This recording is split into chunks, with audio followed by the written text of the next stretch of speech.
Bienvenidos al canal del Ministerio de Meditación Bíblica. Mi nombre es Evelyn y hoy voy a estar compartiendo con ustedes este panorama semanal. De parte del Ministerio de Meditación Bíblica estamos preparando varios recursos, algunos los hacemos hace más tiempo, otros son más recientes.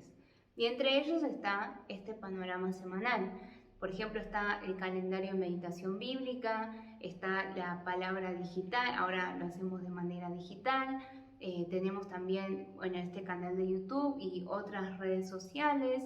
Tenemos seminarios mensuales, el podcast, las lecturas diarias, introducciones a los libros. Y hoy en día estamos preparando muchos recursos, así de manera virtual, para que eso pueda ayudar a que cada uno pueda meditar la Biblia de manera personal, de manera correcta. Y esto realmente, nuestro objetivo es que pueda ser una ayuda para que cada uno pueda acercarse más a la palabra de Dios. Y bueno, y entre todos estos recursos, uno de ellos es este panorama semanal. Lo que hacemos es cada lunes compartir quizás un breve recuento de los pasajes que vamos a meditar durante esa semana. Entonces sería del pasaje de hoy lunes hasta el pasaje del día domingo. Y presentamos como un contexto general y a veces algunos puntos importantes a considerar para que cuando después nosotros cada día leemos esos 10 versículos o 15 versículos, podemos tener como ahí atrás de nuestra mente el contexto general, la imagen más grande en la cual se enmarca ese relato, esa historia, eso que está sucediendo. Esto es muy importante para que no malinterpretemos el texto o incluso para que podamos profundizar más en ese texto. Pero lo que yo quisiera invitarte antes de comenzar con el contenido de este video es que puedas hacer el mismo ejercicio que que nosotros hacemos de parte del ministerio para preparar estos materiales, para preparar este panorama semanal. Así que en el día de hoy también quisiera invitarte a que no solamente te nutras de ver este panorama semanal, sino que luego también puedas hacer una lectura. Es muy importante la práctica de la lectura bíblica también. Y no lleva muchos minutos, pero sería bueno que puedas hacer una lectura de los pasajes de esta semana. Hacer una lectura de corrido y de una sentada. O sea, uno se sienta y lee menos de 2 capítulos esta semana. Y ese ejercicio también nos va a ayudar a ver cosas que a veces cuando leemos solo día por día, a veces no vemos. Así que quisiera invitarte a hacer ese ejercicio también y estoy segura de que va a ser de ayuda, va a ser de edificación y va a ser de complemento a la meditación de cada día. Habiendo dicho eso, entonces vamos a pasar al contenido de los pasajes de esta semana, que es Lucas capítulo 21 versículo 5 hasta el capítulo 22 versículo 46. Ahora Jesús, ya estamos casi por terminar el libro de Lucas, ¿no? Nos queda bastante poco y vemos que Jesús ya está en Jerusalén, ya pasó la entrada triunfal, ya pasaron varias cosas en Jerusalén y ahora estamos muy cerca, estamos llegando a estar muy cerca de la Pascua, del momento de la crucifixión y la resurrección de Jesús, ¿no? No es solamente la crucifixión.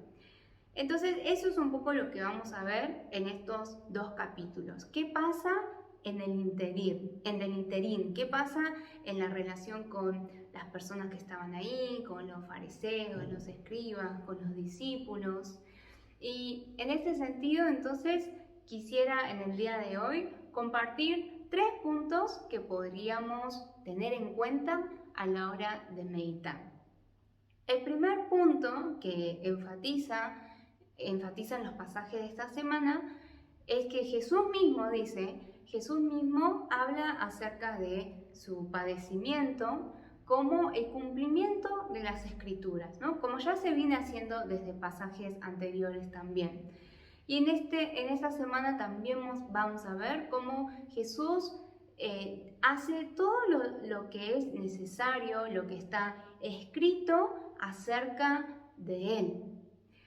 Y entonces, en este primer punto, quisiera que podamos reflexionar en cómo la vida de Jesús, o sea, cómo Jesús veía su propia vida, ¿no? La vida de Jesús era el cumplimiento de la palabra de Dios. Todo lo que Jesús hacía, todo lo que Jesús decía, Jesús lo hacía para cumplir la palabra de Dios. Y eso incluía cosas como, bueno, la semana pasada veíamos montarse en un burrito, y también incluía, o sea, desde algo que parece tan trivial hasta, bueno, la muerte y resurrección de Jesús. Entonces, como primer punto, podemos ver que Jesús vivía cumpliendo la palabra de Dios, lo que la palabra decía acerca de Él.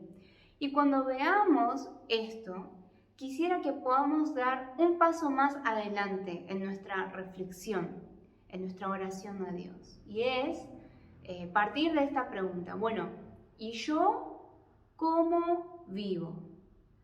¿Cómo es mi vida? ¿Es mi vida o procuro que mi vida sea un cumplimiento de lo que la palabra dice acerca de mí? Sé que es una pregunta que quizás no nos hacemos con frecuencia, pero quisiera que en esta semana podamos hacer el esfuerzo de hacernos esa pregunta. Jesús vive y hace todas las cosas para cumplir lo que la palabra dice acerca de Él. Ahora bien, yo vivo una vida en la cual procuro que mi vida sea la realización de lo que la palabra dice acerca de mí. Y voy a dar un ejemplo muy breve para este video breve, ¿no? Por ejemplo, en Efesios capítulo 1 podemos ver que Dios tenía el propósito desde antes de la fundación del mundo de que nosotros fuésemos santos y sin mancha delante de Él. Santos y sin mancha delante de Él. Luego, por el capítulo 4, el capítulo 5, vemos que se nos ordena a los creyentes a amar como Cristo, a perdonar como Dios. Entonces, ya ahí tenemos suficiente para pensar en esta pregunta. ¿Qué significa que yo viva cumpliendo lo que la palabra dice acerca de mí? Bueno, la palabra dice acerca de mí que Dios me escogió para ser santa y sin mancha delante de Él. Dios me salvó por medio de la sangre de Jesucristo para ser como Él, para amar como Él, para perdonar como Él lo hace. Entonces, con eso tan simple y complejo a la vez, podríamos preguntarnos, bueno, ¿y yo cómo procuro que mi vida sea el cumplimiento de eso que la palabra dice acerca de mí? Podemos ver que Jesús no es que, o sea, a pesar de ser Dios, no es que Él esperaba así que las cosas sucedan nada más. Había una intención en Él. Había y espero que no me malinterpreten, había un esfuerzo de parte de Él. Había una decisión concreta, práctica de parte de Jesús. A pesar de ser Dios mismo, Jesús ponía por obra voluntariamente ese cumplimiento de lo que la palabra decía acerca de Él. Y eso no significa que Dios no sea soberano y todas esas cosas, ¿no? Entonces la pregunta es, bueno, ¿y de mi parte? Siendo Dios soberano de mi salvación, y en eso no podemos discutir absolutamente nada, nosotros no podemos hacer nada para obtener la salvación. Pero ahora, viendo que la palabra habla acerca de nuestra salvación, habla acerca de nuestra transformación a la imagen de Cristo, y la palabra dice eso acerca de nosotros, ¿qué podemos aprender de Jesús, que vive una vida cumpliendo la palabra de Dios, para nosotros también en nuestra vida cotidiana, con intencionalidad, con esfuerzo, con voluntad consciente. ¿Cómo hacemos para vivir lo que la palabra dice acerca de nosotros? El gran y enorme privilegio que tenemos de ser hijos de Dios. Así que ese es el primer punto que quisiera que podamos reflexionar en esta semana, meditando los pasajes de hoy, de esta semana.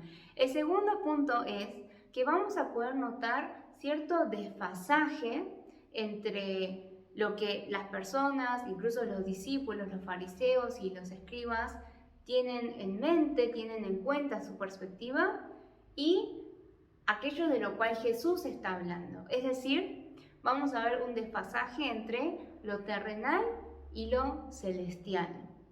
Y vamos a ver en los comentarios de las personas, en las preguntas de las personas, en las reacciones de los discípulos, en aquello en lo que ellos estaban más concentrados, vamos a ver que es como que no entienden lo que Jesús dice. Y por eso a veces dicen cosas que parece que no tienen nada que ver, que son preguntas ridículas o que no tienen que ver con el contexto o con aquello a lo cual Jesús se está refiriendo. Entonces podemos ver cómo Jesús, por otro lado, Él siempre se está refiriendo a lo celestial, se está refiriendo al reino de Dios. Pero las personas en qué están más concentradas, en su dinero, en su comodidad, en cómo pasarla bien, en qué comer, en qué vestirse, en qué realizar en esta tierra, en si yo voy a ser mayor que el otro o no, qué beneficios voy a tener yo. Una vida totalmente egoísta y terrenal. En eso también, nosotros también podemos reflejarnos y examinar si no hay algún desfasaje entre lo que decimos que creemos y lo que realmente creemos, pensamos y sentimos. Y poder preguntarle al Señor o evaluar cómo es la dinámica de nuestra conversación con el Señor en la oración, ¿no? Si quizás no pasa esto, que Dios nos habla una cosa y nosotros tenemos la mente en cualquier lado y se da este desfasaje. Ese es el segundo punto. Y por último, ¿sí? El tercer punto que podríamos ver, quizás en realidad es una continuación del segundo punto, es ver cómo eran los discípulos. Siempre me parece muy tragicómico cuando los discípulos, o sea, cuando Jesús dice que va a haber uno que le va a entregar, ¿no? Y lo voy a leer en el capítulo 22, versículo 21 a 23. Dice, mas he aquí la mano de que me entrega está conmigo en la mesa. A la verdad el Hijo del Hombre va según lo que está determinado, pero hay de aquel hombre por quien es entregado. Entonces ellos comenzaron a discutir entre sí quién de ellos sería el que había de hacer esto. O sea que ninguno tenía, o sea, ni siquiera ellos sabían si eran capaces de entregar o no a Jesús. No es que cuando Jesús dijo eso, todos miraron a Judas Iscariote y dijeron, seguramente él lo va a entregar. Sino que a ese punto ellos no se conocían a sí mismos o no sabían de qué serían capaces. Y lo mismo dentro de los discípulos podríamos pensar en la actitud de Judas Iscariote, ¿no? Como sus propios pensamientos, sus propios cálculos, al final terminaron gobernando sus decisiones. A mí esta parte me hace acordar un poco como lo que pasa con Caín. Caín también tuvo la oportunidad de escuchar a Dios. Caín tuvo la oportunidad de no matar a Abel. Caín tuvo la oportunidad de dominar su deseo, dominar su voluntad, no continuar ese pecado que estaba ahí acechando a la puerta. Pero al final, Caín rechazó la voz de Dios y siguió su propia voz. Que ese es el engaño que Satanás hace en todas las personas. Nos hace creer que estamos haciendo lo que nosotros queremos, cuando al final del día en realidad estamos haciendo lo que Satanás quiere que hagamos, ¿no? Como en el ejemplo de Eva. Pero bueno, no vamos a entrar en eso ahora. Pero así podemos ver el estado de Judas, el estado de los discípulos y cómo Jesús, a pesar de eso, continúa haciendo su obra, continúa con su vida devocional, con su vida de oración a Dios, continúa haciendo lo que tiene que hacer. Entonces esta semana también podríamos reflexionar en cómo somos como discípulos, pero también cómo somos si estamos quizás en alguna posición de liderazgo, qué vemos alrededor nuestro y poder ver en el ejemplo de Jesús que tenemos que seguir haciendo lo que tenemos que seguir haciendo y cumplir de esta manera lo que la palabra dice acerca de nosotros. Quizás no es lo que nosotros queremos, no es lo que nosotros esperamos, pero espero que podamos tener el gozo y la paz de saber que estamos en el lugar que Dios quiere que estemos, haciendo lo que Dios quiere que hagamos. Así que esperamos que esta semana pueda ser una semana de mucha bendición, escuchando lo que Dios quiere hablar a cada una de nuestras vidas. Y por último, vuelvo a enfatizar, nuestro objetivo es que cada uno de ustedes se acerque más a la palabra de Dios, que puedan escuchar lo que Dios quiere decir a sus vidas. Esperamos que Dios mediante nos podamos ver el próximo lunes para el próximo video del Panorama Semanal. Bendiciones.